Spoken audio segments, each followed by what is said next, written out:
పఠింప శ్రేష్ఠ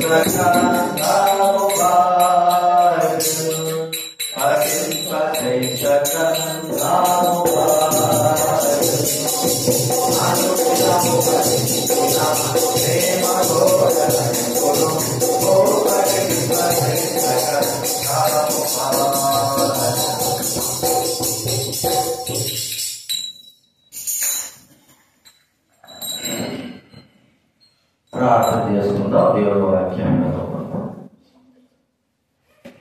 పరలోకమందున్న తండ్రి, మా ప్రియమైన దేవ,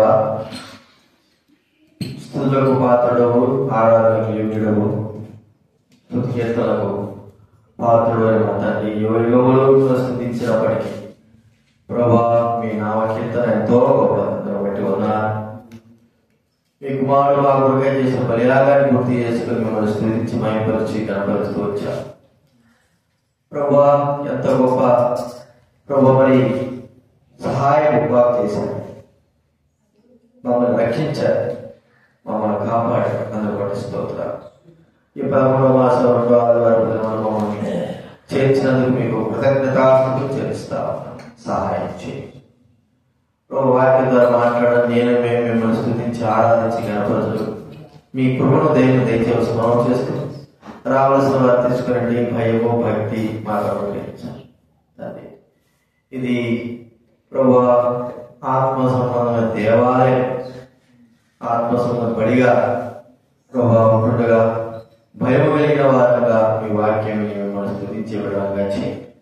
కృతజ్ఞతాపూర్వకములు చేస్తాం. యేసు క్రీస్తు నామమున ప్రార్థించి వేడుచున్నాము తండ్రి. ఆమేన్.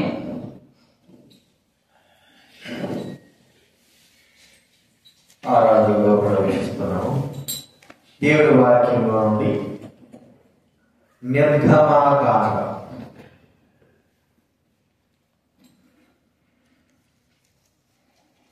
3వ అధ్యాయము 14వ వచనం చదువుతాం. నిర్గమాకాండ నిర్గమాకాండ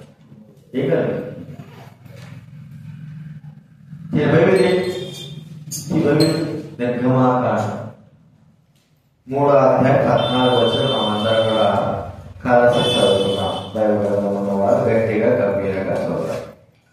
అందుకు దేవుడు, నేను ఉన్నవాడను అనువాడనై ఉన్నానని మోసే చెప్పాను. మరియు ఆయన ముందున్న వాడు మీ ఎందుకు నన్ను పంపినని నీవు ఇశ్రాయేలులో చెప్పవలెను. ఉన్నవాడు మన దేవుడికి నామం, పేరు ఏంటి? ఉన్నాడు. హెబ్రీ పదంలో మరి ఏదో పదం ఉంది. అయితే యెహోవా అనేటువంటి పదము ఇశ్రాయేలు పలకడానికి భయపడతారు. అది ఆ పదము వారికి ఎంతో గొప్ప ఘనతను, భయమును తీసుకొచ్చేదిగా మనం చూస్తాం. అయితే దైవవాక్యంలో వ్రాయబడింది, ఆ పదము ఎంతో శ్రేష్టమైనది. దేవుని యొక్క నామము శ్రేష్టమైనది. ఇశ్రాయేలు మరి అడుగుతున్నాడు, మోసే అడుగుతున్నాడు, అయ్యా ఇశ్రాయేలు ఆయన పేరేమని అడిగితే నేను ఏమని సమాధానం చెప్పాలంటే, ఉన్నాను, నేను అనువాడనై ఉన్నాను చెప్పు అన్నమాట. ఉన్నవాడు ఉన్నవాడు అంటే ఉండేటి వాడు, లేనివాడు కాదు. ఈ లోకంలో ఎంతో మంది లేనివాడు ఉన్నారు. మరి గొప్ప గొప్ప మరి సామంతు, గొప్ప గొప్ప రాజులు ఒకప్పుడు ఉండొచ్చేమో కానీ ఇప్పుడు లేదు. మనమైనా సరే కొన్ని దినాలు ఉంటాం, తర్వాత మనం ఉండవు. అయితే ఆయన ఉండేవాడు అని మాత్రం చూస్తున్నాం. ఎలాంటి గొప్ప నామం, పరిశుద్ధమైన నామం, పవిత్రమైన నామం. ఆయన నామము పూజింపదగిన నామం, ఆరాధింపదగిన నామం. కాబట్టి ఆ నామమును మనము స్తుతించి ఆరాధించి గణపరిచేవారంగా ఉండాలి. కాబట్టి ఆ నామమునకు కొన్ని పేర్లు ఉన్నాయి. ఏంటంటే యెహోవా. ఏంటంటే యెహోవా ఆయన మరి యుగయుగములు ఉండేవాడు. యెహోవా అనగా దేవుడు. ఆయన గొప్ప నామం, రక్షకుడు, పరిశుద్ధుడు, యుగయుగములు ఉండేవాడని మనం చూస్తున్నాం. యుగయుగములు ఉన్నట్టు వ్యక్తిగా మనం గమనిస్తున్నాం. చూడండి, ఒక మాట మనం చూస్తే ఆదికాండం 4వ అధ్యాయం, మొట్టమొదటిగా ఆదికాండం 4వ అధ్యాయం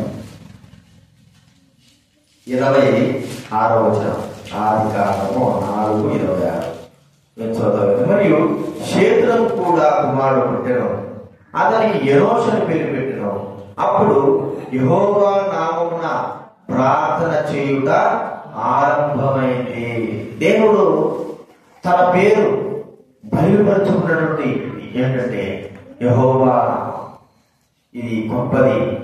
ఆయన నామము సర్వలోక ప్రజలందరికీ కూడా ఒకటే ఒక నామము, శక్తి కలిగిన నామము, గొప్ప నామం. ఆ నామము కలిగిన ప్రజలైనామా కదండి. యెహోవా నామము, ఆయన మహిమను గాని ఆయన నామం గాని. ఈ లోకంలో మన పేర్లు ఒక్కొక్క పేరు ఉంటుంది. మనకు రెండు పేర్లు ఉంటాయి. మన పేర్లు ఇతరులో కూడా ఉంటాయి కదండి. ఎంతో మనకు ఈ ఊరు హత్తున్నారు అనుకో, ఇక్కడున్న హత్తున్నారు అనుకోవచ్చడం కూడా ఉంది, నరసాపురం అనుకోవచ్చడం ఉంటుంది. పేరు రెండు ఉండొచ్చు. కానీ మరి ఈ భూలోకంలో మనుషుల పేరు రెండు ఉండొచ్చు, ప్రాంతాల పేరు రెండు ఉండొచ్చు. కానీ దేవుడి నామం ఒక్కటే, యెహోవా నామము. దానికి అందుకే నా మహిమను నేను ఎవరికి ఇచ్చేవాడను కాను. ఆయన పేరు ఈ భూలోకంలో ఏ మానవునికి లేదు, ఏ ప్రాంతానికి లేదు.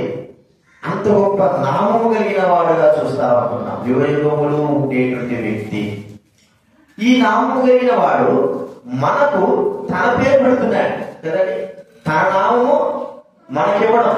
చూడండి, ఒక మాట ఉంది మనకు చూస్తే, 2వ దినవృత్తాంతాల గ్రంథం 7వ అధ్యాయం 14వ వచనం చదవగలరా?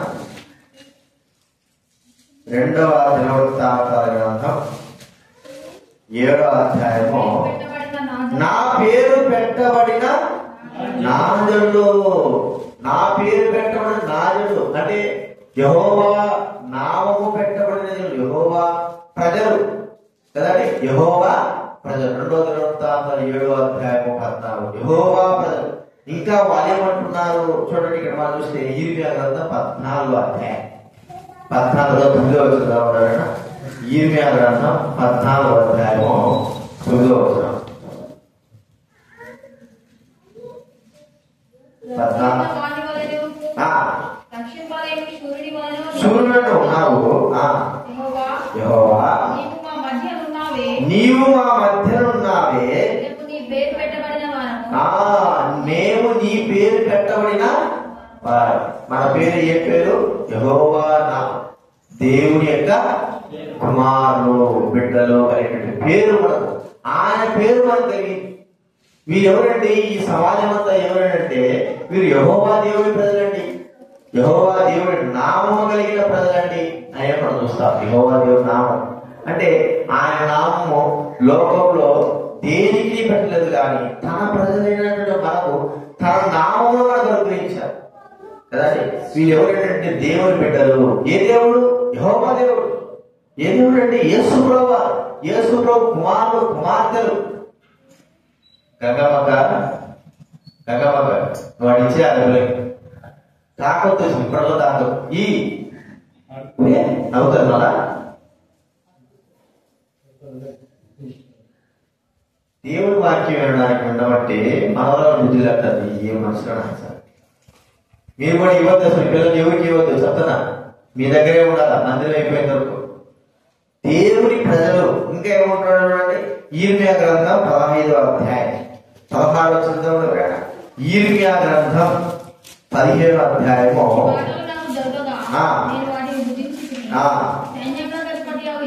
యెహోవా, నీ పేరు నాకు పెట్టబడను కనుక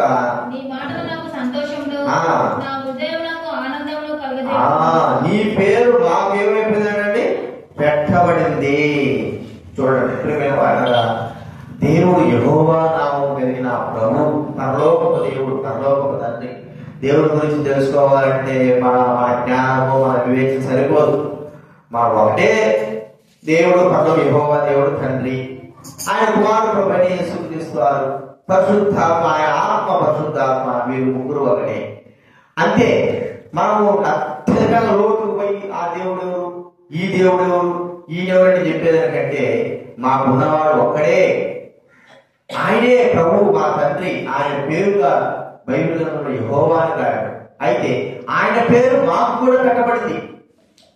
దేవుని ప్రజలు, యెహోవా దేవుని యొక్క ప్రజలు, ఇశ్రాయేలీయుల ప్రజలు, వారు యెహోవా దేవుని ప్రజలని పెట్టబడిన వారంగా చూస్తా ఉంటారు. కాబట్టి ఇంత పరిశుద్ధమైన నామమును మనకు అనుగ్రహించినటువంటి ఆ ప్రభువును మనం స్తుతించాలి. ఆయన నామము ఉన్నవాడైనటువంటి యెహోవా. ఆ ఉన్నవాడైన యెహోవా తన నామము ఈ భూ ప్రపంచంలో ఏ మానవుడికి కూడా లేదు. కానీ ఆయన ప్రజలమైన మనకు యెహోవా నామమున పిలువబడే ఆయన ప్రజలు, ఆయన బిడ్డలైనటువంటి చెప్పుకునే అధికారం మనకు అనుగ్రహించినందుకు ప్రభువును మనము స్తుతించాలి. ఆ నామం యొక్క గొప్పతనం ఏంటి? అంత గొప్ప నామం. మనం అంటారు కుమారుడు ఆ పిల్లలు, మీ నాయన పేరు చెడగొడుతున్నావురా అంటారు. మీ నాయనకు మంచి పేరు భూలోకంలో ఉంది. మరి మీ నాయన పేరును బట్టి అది కుమారుడు కాబట్టి ఎవరు రాయంటే వాడి పేరు ముఖ్యం కాదు. కానీ మీ నాయన పలాని వాడి కొడుకు అంటారు. తర్వాత ఏం చేస్తారంటే వాడు మంచి పనులు చేస్తే మీ నాయన పేరు నిలబెడుతున్నారా అంటారు.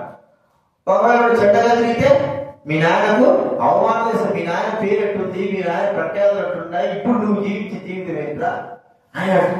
చూడండి, తండ్రి దేవుడి యొక్క పేరు మనకు పెట్టబడినప్పుడు మన విషయమే మనం ఆలోచిస్తే ఆ పేరుకు మనం పెట్టబడడానికి మనకి ఎంత మాత్రం అర్హత ఎంత మాత్రము లేదు. చెప్పుకోవడానికి కూడా మేము పలానా దేవుని యొక్క బిడ్డలము చెప్పుకోవడానికి కూడా సిగ్గు, అవమానం మన జీవితాల్లో ఉంది.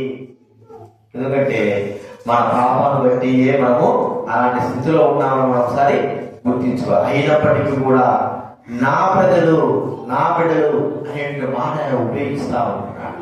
కాబట్టి ప్రభువును మనం స్తుతించాలి. ప్రభువా, నీ బిడ్డలుగా నీ పేరు మాకు అనుగ్రహించి, దుర్మార్గులు మాకు మీ పేరు అనుగ్రహించి, ఒకవేళ మీ పేరు మాకు పెడితే మరి మా ద్వారా మీకు అవమానమే కానీ కీడు, మరి మంచి ఏం రాదు, ఘనత ఏం రాదు.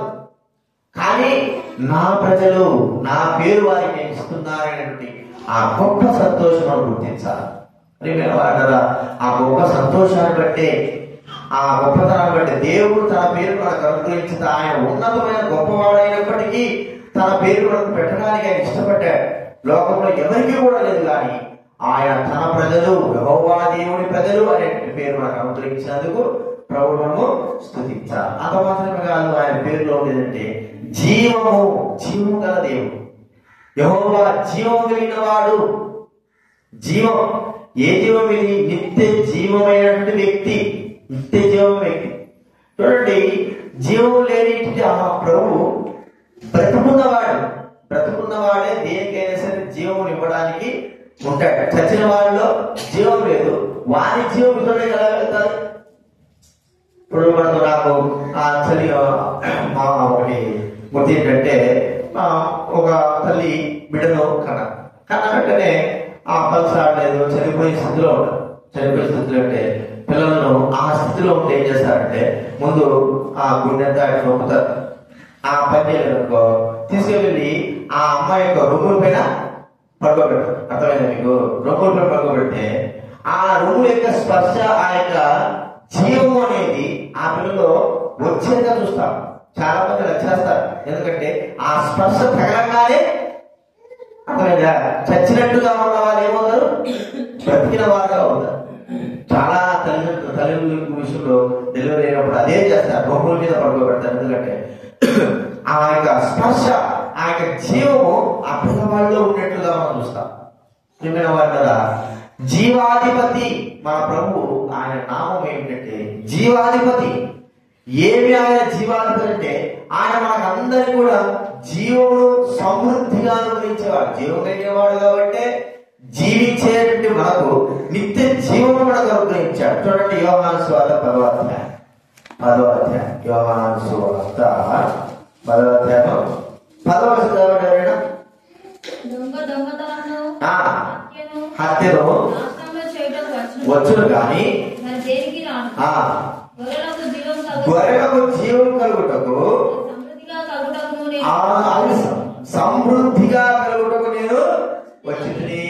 జీవాధిపతి పేరు కలిగిన వాడు గొర్రెలైన మనకు ఏమి ఇవ్వడానికి వచ్చాడు? తన జీవాన్ని ఇవ్వడానికి వచ్చాడు. ఎలాంటి జీవం అది? నిత్య జీవము, సమృద్ధి అయిన జీవం. ఆ జీవములకు అంతం లేదు. అది మనకు అనుగ్రహింపబడితే మనకు యుగాల్లో జీవిస్తాం. మనకు ఉన్నటువంటి ఈ జీవం ఏమిటంటే ఈ లోకం కొరకు మాత్రమే బతకడానికి. ఈ జీవము కొన్ని సంవత్సరాల తర్వాత పోతుంది, చనిపోతే ఈ లోకంలో మనం ఉన్నాం. అయితే ప్రభువైన యేసుక్రీస్తు వారు మనందరం గురించేటువంటి ఆ జీవము, జీవాధిపతి అయిన దేవుడు ఇచ్చే జీవం ఎలాంటిదంటే నిత్య జీవము. యేసు ప్రభుని అంగీకరించిన మనకు ఏమని అనుగ్రహింపబడిందంటే నిత్య జీవం. చూడండి, ఇక్కడ మనం చూస్తే మొదటి యోహాను రాసిన పత్రిక, మొదటి యోహాను రాసిన 5వ అధ్యాయం 5వ అధ్యాయము 11వ చదువుతాం. దేవుడు మనకు నిత్య జీవము దయచేశాను. ఈ జీవము ఆయన కుమారుని ఉన్నది. దేవుడి కుమారుని అంగీకరించేవాడు జీవం గలవాడు, దేవుడి కుమారు అంగీకరింపవాడు జీవము లేని. అంటే ఈ జీవం ఏ జీవం? ఇది నిత్య జీవం. జీవాధిపతి అని పేరు పెట్టుకున్నటువంటి వ్యక్తి మనం ఏమని గురించాడు? నిత్య జీవం. ఆయన నిత్యము జీవించేవాడు, మనం కూడా నిత్యము జీవించి అర్హత ఇచ్చాడు. నిత్యం జీవించడానికి మనకు యోగ్యత లేదు. పాపాన్ని బట్టి మనం ఏమైపోయాము? చచ్చిపోయినాం. పాపాన్ని బట్టి మనము మరణానికి పాలైపోయినాం. జీవిస్తున్నామే గాని మరణంలో ఉన్నాం. జీవిస్తున్నామే గాని మరణంలో ఉన్నాం. కానీ యేసుక్రీస్తు వారు ఇచ్చేటువంటి ఈ నిత్య జీవం ఎలాంటిదంటే మనము ఈ లోకం విడిచినప్పుడు కూడా సదాకాలం దేవుని దగ్గర ఉండేటువంటి ఆ గొప్ప బాధ్యత. అప్పుడు యుగ యుగాలు దేవుడు ఎన్ని సంవత్సరాలతో ఉంటాడు, ఎన్ని కోట్ల సంవత్సరాలు ఉంటాడో ఆయనతో పాటు మనం కూడా అన్ని సంవత్సరాలుగా, కోట్ల సంవత్సరాలుగా మనము యుగ యుగాలు జీవిస్తాం. చూడండి, జీవాధిపతి జీవం ఇవ్వడానికి వచ్చాడు మనందరికి. ఆ జీవనం పొందిన వారం అయితే, ఆ జీవనం పొందిన వారం మనం ప్రభువును స్తుతించారు. ప్రభు జీవాధిపతిని పేరు పెట్టుకొని మా ఆయన ప్రభు యేసుక్రీస్తు వారు ఎవరు అంటే ఆయన మనకు జీవాధిపతి. ఒక మాట చూడండి, అపొస్తలుల కార్యములో మనం చూస్తే మీరు జీవాధిపతిని చంపితిరి అనే మాట 3వ అధ్యాయం చూడండి. 3వ అధ్యాయం 15వ చదవడం. అపొస్తలుల కార్యము 3:15. మీరు జీవాధిపతిని ఎవరండి? ఆయన ప్రభువైన యేసుక్రీస్తు జీవాధిపతిని చంపారు. కానీ అయితే దేవుడు ఆయన మృతుల్లోకి లేపి జీవాధిపతి చంపితే మన ఆయన నిత్యము జీవించే. ఇప్పుడు చంపబడడానికి కారణము, మరణించడానికి కారణం అంటే ఆయన చనిపోతేనే మనలోకి నిత్య జీవం అనేది ప్రవేశిస్తుంది. ఆయన చనిపోకపోతే మనలో నిత్య జీవము ప్రవేశించలేదు. ఎందుకంటే తనలో నుండి దేవుడు నాశకాలలో నుంచి వచ్చిన జీవవాయువు ఆయన ఊదితే మన జీవమైన. అయితే పాపం బట్టి ఈ జీవం ఏమైపోయిందంటే తరతరాలు దేవుడి దగ్గర ఉండే జీవానికి సమానమైనది కాకపోయింది. నిత్య జీవం పోయింది. జీవానికి జీవం అనుగ్రహించాడు మనకు. అయితే పాపాన్ని బట్టి నిత్య జీవం అనేది పోయింది. కేవలం జీవం మాత్రమే ఉంది. ఎలాంటి జీవం అంటే బ్రతికున్నాము గాని చచ్చినటువంటి స్థితిలో ఉన్నాం. ఇప్పుడు బ్రతికున్న చచ్చిన స్థితిలో మనకు క్రీస్తు యేసు రావడము, ఆయన చనిపోయి ఆయనలో నుండి జీవం బయలుదేరి ఏమిటో అందరినీ కూడా బ్రతికించేసింది. యేసు ప్రభువుతో మాట ఉంది, ఆయనలో నుండి ప్రభావము చూడడం మాట ఉంది.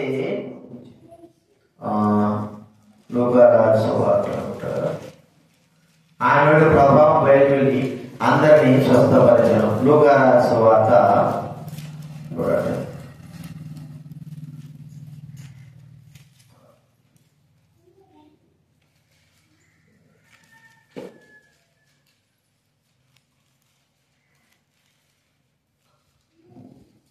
తనలోని ప్రభావం బయలుదేరాను, అందరూ స్వస్థపరిచాను.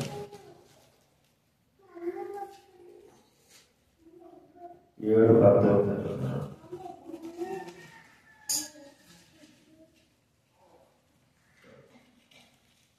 తనలోని ప్రభావం బయలుదేరాను అనుకుంటే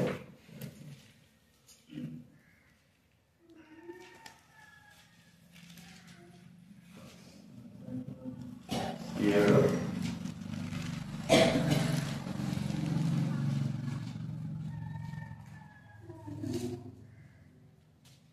కాబట్టి తనలో నుండి ప్రభావం బయట వెళ్ళను అనే మాట మనం చూస్తాం. నాలో నుండి ప్రభావం బయట వెళ్ళి అందరూ కూడా స్వస్థపరిచిన మాట. కాబట్టి గుర్తించుకుందాం, దేవునిలో నుండి ప్రభావం బయలు వెళ్ళి అందరూ కూడా స్వస్థపరిచింది. ప్రియమైన వాళ్ళ ఆ ప్రభావము దేవుని యొక్క ప్రభావం, అది జీవముతో కూడుకున్న ప్రభావము. కాబట్టి ఆ జీవమైనటువంటి ఆ ప్రభావము తనలోని బయలున్నప్పుడు ఆ జీవమును ఆయన మరణమును బట్టి మనకు అనుగ్రహించాడు. మరణము ద్వారా మనకు అనుగ్రహింపబడింది, మరణము ద్వారా. కాబట్టి ప్రియమైన వారిని మనం గుర్తించుకుందాం, ఈ జీవాధిపతి జీవమును ఎలా అనుగ్రహించాడంటే ఆయన చనిపోయి మనకు తన నిత్య జీవాన్ని అనుగ్రహించిన వాడుగా చూస్తా ఉన్నాం. ఇది రెండోదిగా ఆయన నామములకు ఉన్నటువంటి గొప్పతనం. మొట్టమొదటి యెహోవా నామము ఒక్కడే, ఆ నామములకు సాటింది లేదు. ఆ నామము కలిగిన ఆ ప్రభువు ఎవరికి కూడా ఆ నామమును అనుగ్రహించలేదు, కానీ తన స్వరూపంలో ఉన్నటువంటి మనకు ఆయన నామము తన ప్రజలు అనేటువంటి అధికారము మనకు అనుగ్రహించిన వారుగా చూస్తా ఉన్నాం. తన ప్రజలు, తన ప్రజలైన వారు అనే మాట. కాబట్టి రెండోది మనం చూస్తే జీవం. ఈ జీవం ఎలాంటిదంటే నిత్య జీవం. పోగొట్టుకున్నటువంటి ఆ జీవము, నిత్య జీవము పోగొట్టుకుంటే ప్రభువైన యేసుక్రీస్తు వారి రూపంలో ఈ లోకంలోకి ఆ ప్రభు వచ్చి మనకందరూ కూడా నిత్య జీవమును అనుగ్రహించిన వాడుగా చూస్తారు. ఆయనలో నుండి ఆయన చనిపోవడము, ఆ జీవాధిపతి చనిపోయి మనం నిత్య జీవమును అనుగ్రహించిన వాడుగా చూస్తా ఉన్నాం. ఇది రెండవ కూడా చూస్తున్నాం. మూడవ కూడా చూస్తామంటే ఆ ప్రభు ఆయన నామం యొక్క గొప్పతనం ఏమిటంటే సత్యము కదండి. సత్యం, దైవవాక్యం ఉంది, నీ వాక్యమే సత్యము. వాక్యమే ఎవరండి? దేవుడు. వాక్యమే దేవుడు, నీ వాక్యమే సత్యం. కాబట్టి యోహాను సువార్త 1వ అధ్యాయంలో 1వ వచనంలో యోహాను సువార్త 1వ అధ్యాయం 1వ వచనం, ఆదియందు వాక్యం ఉండెను, వాక్యము దేవుని యొద్ద ఉండెను, వాక్యం ఎవరైనారండి? దేవుడు. కానీ నీ వాక్యమే సత్యం. చూడండి యోహాను సువార్త 17వ అధ్యాయం 17వ వచనం. యోహాను సువార్త 17వ అధ్యాయం 17వ వచనం. సత్యమందు వారిని ప్రతిష్ఠ చేయము, నీ వాక్యమే సత్యం. సత్యమందు వారిని ప్రతిష్ఠ చేయి, నీ వాక్యమే సత్యము. ఆయన వాక్యమే సత్యము. ఏమి సత్యం ఇది? ఆయన పేరు, ఆయన వస్త్రాల పైన మరి సత్యము, ఆయన వస్త్రాల పైన సత్యము జీవాధిపతి మాటలు రాయబడ్డాయి. చూడండి ఏముంది అంటే ప్రకటన గ్రంథం, ఆయన వస్త్రాల పైన ఏముండాలి?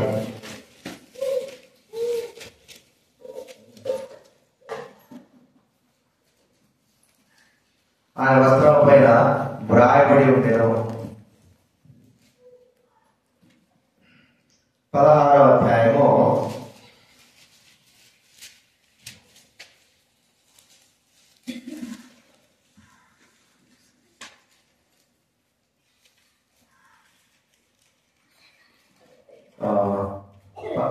13వ వచనం క్షమించాలి 19:16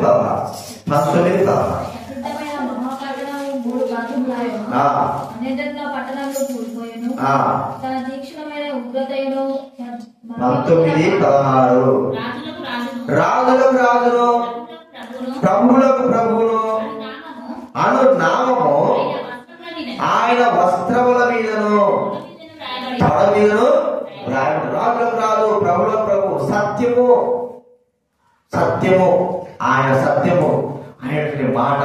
రాజులకు రాజు ప్రభువులకు ప్రభు అనేటువంటి మాట ఆయన మరి వస్త్రముల మీద తొడ మీద రాయడు. చూడండి ఆయన సత్యమై ఉన్నాడు. ఆయన ఎందుకు విశ్వాసం ఉంచున్నారు? సత్యమైన వారుగా ఉండాలని నేను కోరుకుంటున్నాను. ప్రియమైన వారుగా సత్యం ఎందుకు సత్యం? ఏమిటి సత్యం?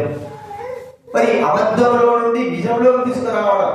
ఒకప్పుడు మన జీవితాలు ఎలా ఉన్నాయంటే నిజంలోనే ఉన్నట్టుగానే ఉన్నాయి, కానీ అంత కూడా అబద్ధంలోనే ఉన్నాయి. మన కళ్ళు తెరవడలేదు. ఇదే సత్యం అని కూడా బ్రతుకుతా వచ్చారు. ఇదే సత్యము, ఇదే అని బ్రతుకుతా వచ్చారు. కానీ నిజమైన సత్యము ఎప్పుడైతే మన కళ్ళు తెరవబడినాయో, ఎప్పుడైతే మనకు చూపబడిందో, అప్పుడు వెంటనే ప్రియమైన మనం గుర్తిస్తా ఉంటే మన కళ్ళు తెరవడి సత్యమని గ్రహించుతూ వచ్చాము. యేసు ప్రభు వారు కానీ రాకపోయి ఉంటే నిజమైన సత్యం ఏమిటో మనకు ఎంత మాత్రం అర్థమయ్యేది కాదే కాదు.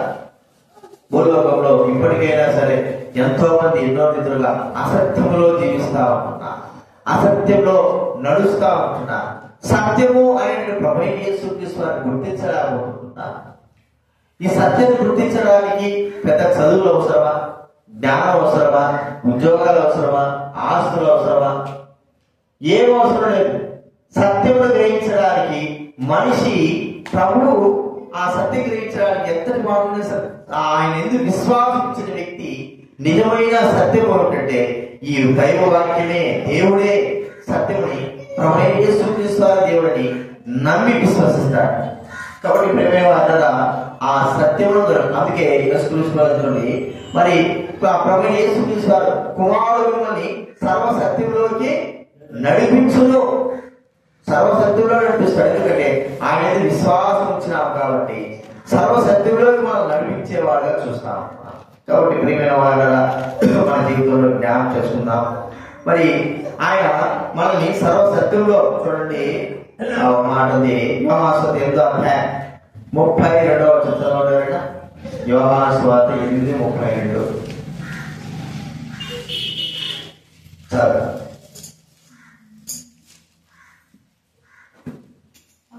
అప్పుడు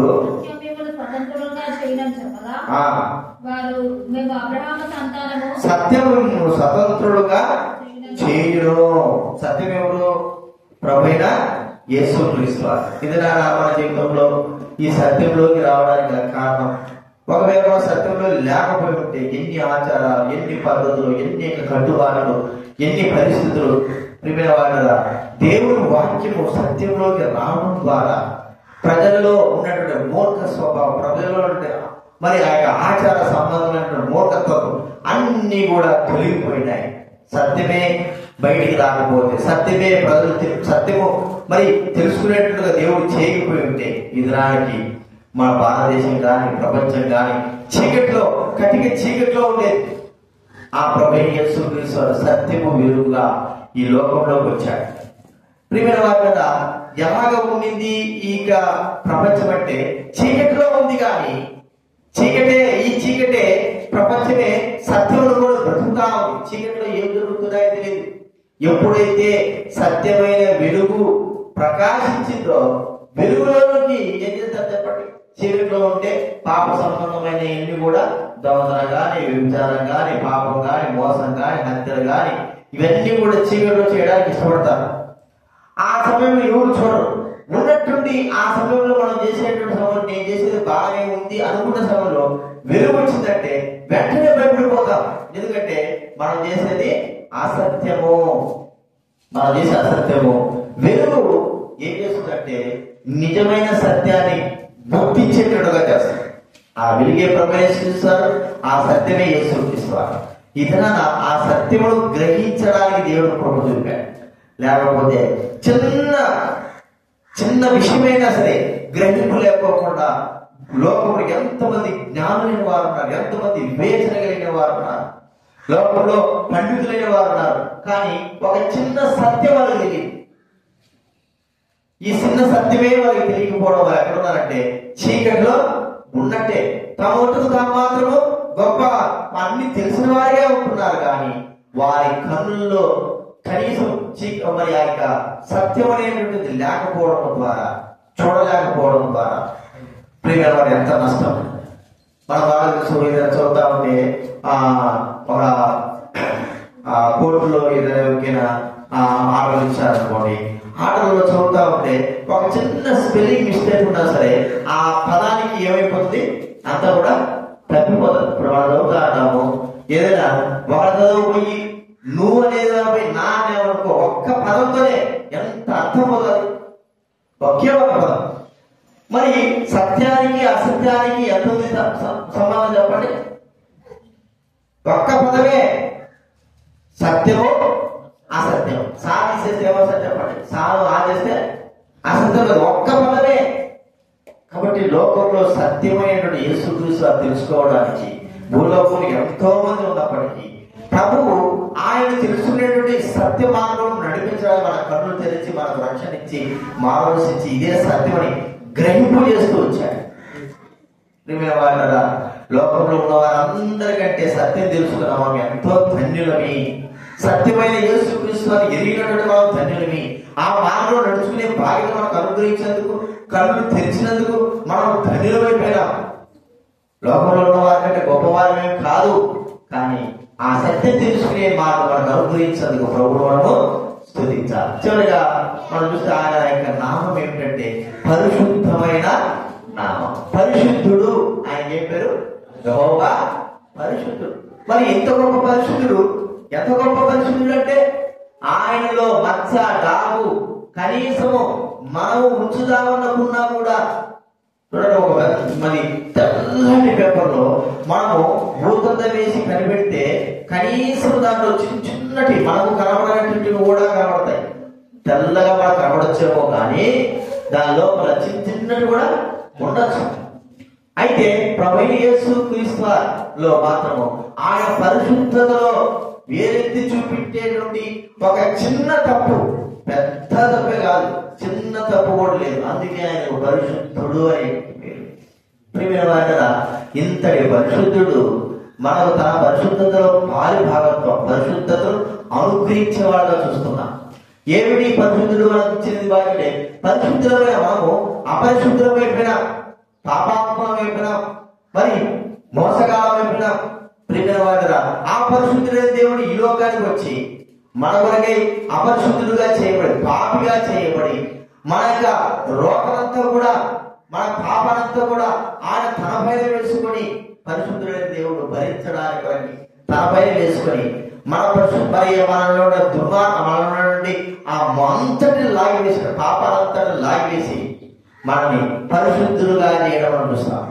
మన బాగా తెలుసు, మా వాషింగ్ మిషన్ లో బట్టలు వేస్తే ఆ మురికి పోవడానికి లిక్విడ్ వేస్తాం. ఆ మురికి అంతా తిరిగి అంతా లాగేస్తుంది.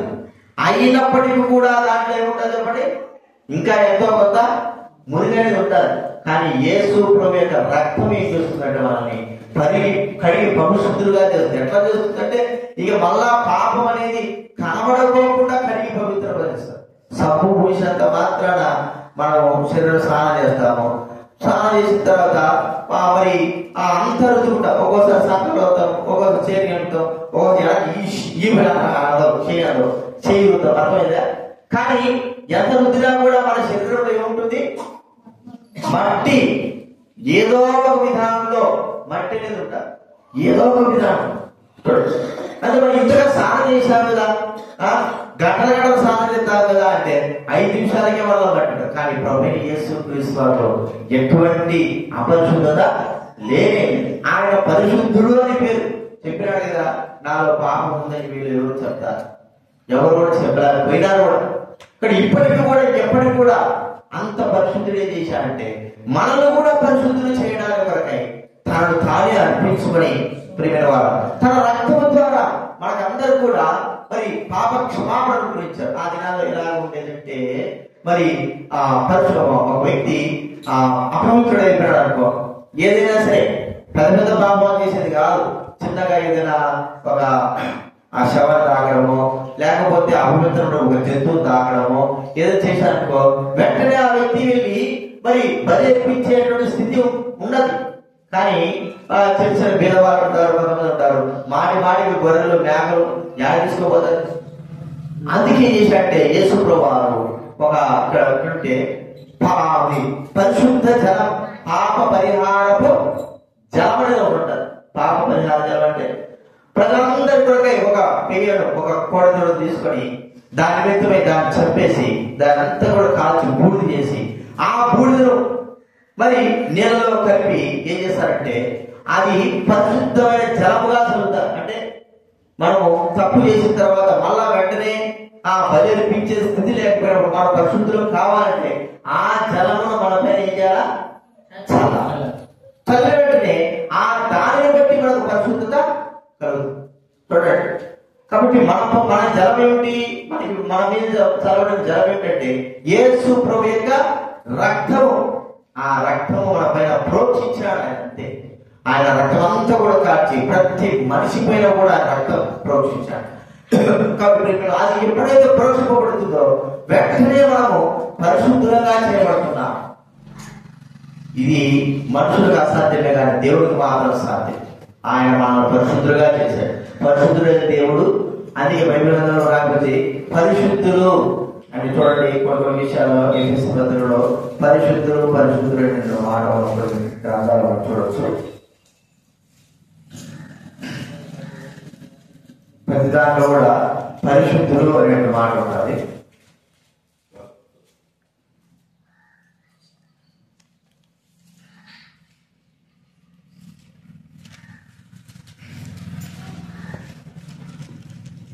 పరిశుద్ధులు అనే మీ పరిశుద్ధులకి వ్రాయిచున్నాను అనే మాట మొదటి అధ్యాయంలోనే ఉంటుంది. కొలస్సీ రాసిన పత్రిక చూడండి. కొలస్సీ రాసిన పత్రిక 1వ అధ్యాయం 1వ వచనం. కొలస్సీ రాసిన పత్రిక 1:1. కొలస్సీలో ఉన్న పరిశుద్ధులకు, కొలస్సీలో ఉన్నటువంటి పరిశుద్ధులకు అనే మానవము చూస్తా ఉంటున్నాం. మరి ఇలా పలుసార్లు కూడా ఆయన అక్కడ ఉన్న పరిశుద్ధులు మీకు వందనాలు చెబుతుంటున్నారు అనే మానవులు చూస్తా ఉంటాం. పరిశుద్ధులు ప్రియమైన వాళ్ళ మన జీవితంలో కూడా ప్రభు మనల్ని పరిశుద్ధులుగా చేసి ఉంటున్నాడు. మనము ఆయన పిల్లలుగా చేర్చబడిన తర్వాత ఆయన రక్తం మన మీద ప్రోక్షపడిన తర్వాత పరిశుద్ధులుగా చేర్చబడు. ఇక్కడ ఈ 4 విషయాలు గుర్తుపెట్టుకున్నాం. ఆయన నామము యెహోవా నామం. ఏ నామము ఎవరు కూడా ఇచ్చేవాడు కాదు. అయితే ఆయన నామము బట్టి తన ప్రజలుగా మనం చేసినాడు ప్రభు. ఆయన నామము యొక్క ఎవరు పిలువబడుతున్నాము ఇప్పుడు? యెహోవా దేవుని ప్రజలు. యేసు క్రీస్తు యొక్క ప్రజలని పిలువబడి ఆధిక్యత మనకు అనుగ్రహించాడు. తన నామం మనకు అనుగ్రహించాడు. రెండోది ఆయన నామము జీవం కలిగిన నిత్య జీవమైన. చూడండి, మనం చూస్తూ వచ్చాం కదా ఆ మాటకి. మార్కు సువార్త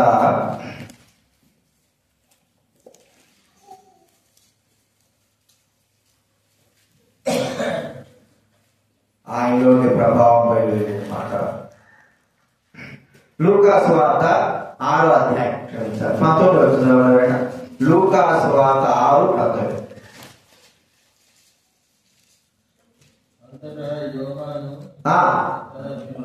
లూకా సువార్త 6:19. ప్రభావము ఆయనలో నుండి బయలుదేరి అందరినీ ఏం చేస్తుంటుంది? స్వస్థపరచుడు. ప్రభావము ఆయనలో నుండి బయలుదేరినాడు. కాబట్టి ఆయనలో నుండి బయలుదేరిన ప్రభావం మనం చూస్తున్నాం. ఇంకా ఏమంటున్నాడు చూడండి. మార్కు సువార్త 5:30. మార్కు సువార్త 5:30. మార్కు సువార్త. వెంటనే యేసు తనలో నుండి ప్రభావము బయలువెళ్ళినని తనలో తాను ఏం చేశాడని గ్రహించి. ఇంకా చూడండి లూకాసు 8వ అధ్యాయము 46వ వచనం. లూకాసు వార్త 8:46. యేసు ఎవడో నన్ను ముట్టెను, ప్రభావము నాలో నుండి వెడలిపోయినదని చెప్పాడు. ఏంటి ప్రభావం? నిత్య జీవపు ప్రభావం. ఆయన చనిపోయి ఆయనలో నుండి జీవాధిపతి చనిపోయిన తర్వాత ఆయన నిత్య జీవము అందరికి ఒక్కసారిగా మరి ఏమి వచ్చింది? ప్రియమైన వాళ్ళ గుర్తించుకుంటాం. ఆ నిత్య మన బాధిస్తూ అయస్కాంతానికి ఒక ఇనప ఆ మొక్కను మనం బాగా వృద్ధినాం అనుకోండి, దాంట్లో ఉన్నటువంటి అయస్కాంతిక ప్రభావం చిన్న మొక్కలకి వస్తుంది. వచ్చిన తర్వాత చిన్న చిన్న ముక్కలు ఉంటాయి, ఏదైనా పిచ్చుదులు ఉంటాయి. అవన్నింటిని ఈ ముక్కలు మనం అట్లా అందించినామనుకో ఏమవుతుంది? అయస్కాంతం యొక్క ప్రభావం దీంట్లో వెళ్ళిన తర్వాత దీనికి కూడా ఆ ప్రభావం వచ్చి అన్ని కూడా ముక్కలు కూడా అతుక్కోవడం మనం చూస్తాం. యేసు ప్రభువారు చనిపోవడము, అందరు కూడా నిత్య జీవమైనటువంటి ప్రభావం మనకు బయలు వచ్చేసింది. ఆయన చనిపోయిన తర్వాతనే మనకు నిత్య జీవం అనేది వచ్చింది. ఇది రెండో. మూడో సత్యం. దేవుడు మన కనులు తెచ్చాడు. సత్యానికి అసత్యానికి ఒక్క తేడానే, ఆ ఒక్క పదవే తేడా. అయితే ఆయన నిజమైన సత్యాన్ని మనకు అనుగ్రహించాడు. ఆయన ప్రభువైన యేసుక్రీస్తు. ఇప్పటికైనా సరే ఇశ్రాయేలీయులు సత్యాన్ని అంగీకరించారు, యేసు ప్రభుని అంగీకరించారు. దాంట్లో సగమంది ఉన్నారు. యేసుప్రభువును అంగీకరించిన వారు సగానికి సగం పైనే ఉన్నారు. ఇప్పటికి కూడా యేసుప్రభు ఇంకా రాలేదని చెప్పేవారే ఇప్పటికి కూడా ఉన్నారు సగానికి సగం. అక్కడ కొన్ని ప్రాంతాలు అది యెరూషలేములోని యేసుప్రభువును ఆరాధించే వారు ఉంటారు. సెలవులు పట్టుకోకపోతే కొంతమంది యూదులైన వారు వారిని దూషిస్తూ ఉంటారు, మరి అవమానపరుస్తారు. ఎందుకంటే ఇంకా యేసుప్రభువు రాలేదు, ఆ మెస్సియా రాలేదంటే నమ్మకం వాళ్ళు ఉంటాం. కానీ నిజమైన సత్యం వాళ్ళు కూడా తెలుసుకోలేకపోయినారు. అయితే మనం ఎలాంటి వాళ్ళము? ఆ సత్యం తెలుసుకోవడానికి మన కన్నులను ఆయన తెరిపించి యేసు ప్రభువారు నిజమైన జీవం కలిగిన సత్యం కలిగిన వారిని మన కళ్ళు తెరవడం ద్వారా ఇది మనము నమ్మి సర్వ సత్యంలో మనం ఏం చేస్తున్నాము? నడుస్తా ఉంటున్నాం. ఈ సత్యము మమ్మల్ని రాకోకుండా ఎంతో మంది ఎన్నో విధాలుగా చూస్తే మేరీ మాత కానీ కొన్ని ప్రాంతాలు కొన్ని పరిస్థితులు ఎట్టున్నాయంటే ఈ దేవుడి వాక్యం సత్యంలోకి విశ్వాసం సత్యంలోకి రానికుండా వాళ్ళ కళ్ళు మూసిన వారుగా ఉన్నారు. దీంట్లోనే ఉంటూనే అంటే ప్రభువు నమ్మినట్టుగానే ఉంది, కానీ ఏం సార్ వాళ్ళ కళ్ళు మూసినట్టుగానే అనిపించింది. మనకి ఎట్లా ఉంటుందంటే బయటలో పోతున్నాము, ఉన్నట్టుండి నల్ల కళ్ళతలు పెట్టేసినాం అనుకో ఏమైపోతుంది? అర్థమైందా? పోతాకంట కనబడతాది. మనకు వెంటనే నల్ల కళ్ళతలు పెట్టేస్తే ఉన్నట్టుండి చీకటి ఎంత కనబడదు. అట్లాగనే మనం వెలుగులో ఉన్నట్టున్న చాలా మందిని దేవుడు సాతానుడు అసత్యంలో నడిపించాడు. కానీ ప్రభువైన దేవుడు మనల్ని క్రీస్తు యొక్క సత్యంలో నడిపించినందుకు ఆయన సత్యం అని పేరు పెట్టుకున్నవాడు ఆ సత్యం నడిపించినందుకు ప్రభువును స్తుతించాడు. చివరికి ఏం స్తుతించాడు చెప్పండి? దేవుడు పరిశుద్ధుడు. ఆ పరిశుద్ధుడే దేవుడు ఏం చేశాడు? మనందరి కొరకై పరిశుద్ధుడు మన కొరకే ప్రాణం అర్పించి మన యొక్క పాప భావంతో కూడా తలపై వేసుకుని ఒక భావిగా చేయబడి మరి ఆయన చనిపోయాడు. మన బదులు చనిపోయి మనల్ని పరిశుద్ధులుగా తీర్చాడు. ఆయన రక్తము మనల్ని పరిశుద్ధులుగా తీర్చి పరిశుద్ధులుగా చేయడం మనం చూస్తున్నాం. ఈ 4 విషయాలు గుర్తు పెట్టుకొని ప్రభువును మనము ఆరాధిద్దాం. విషయాలు జ్ఞాపకంగా ఆరాధనలో ప్రవేశిద్దాం. లేచినప్పుడు మనం పాట పాడుకుంటాం.